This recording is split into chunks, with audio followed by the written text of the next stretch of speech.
Last year, as many of you know, I wrote a book called Shooting in the Wild, an insider's account of making movies in the animal kingdom, which praised wildlife and environmental films for their accomplishments, but also took them to task for not living up to their potential and for spreading misinformation and sensationalism. By the way, I will sign books. I've got 10 books here.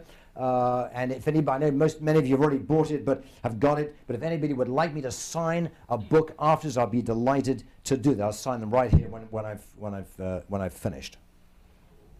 Now, this book, it's in its second printing now, by the way. This book received a lot of praise. Jane Goodall called it a very important and much needed book.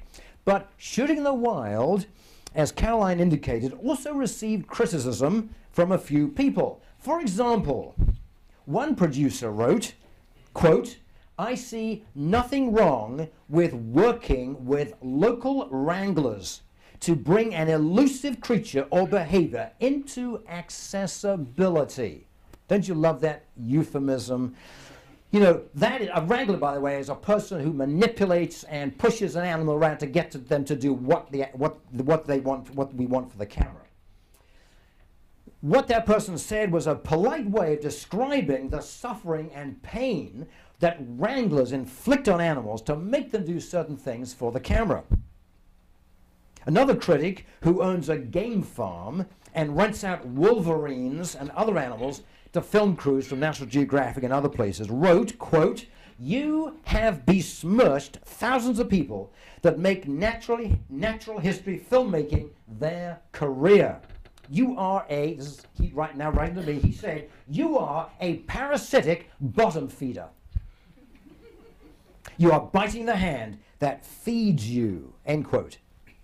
Another critic was upset because I wrote that some wildlife programs on television, this is on page 146, deliberately cause violence in order to capture dramatic money shots, and that a few make little attempt to conceal their exploitation, demonization, and harassment of animals.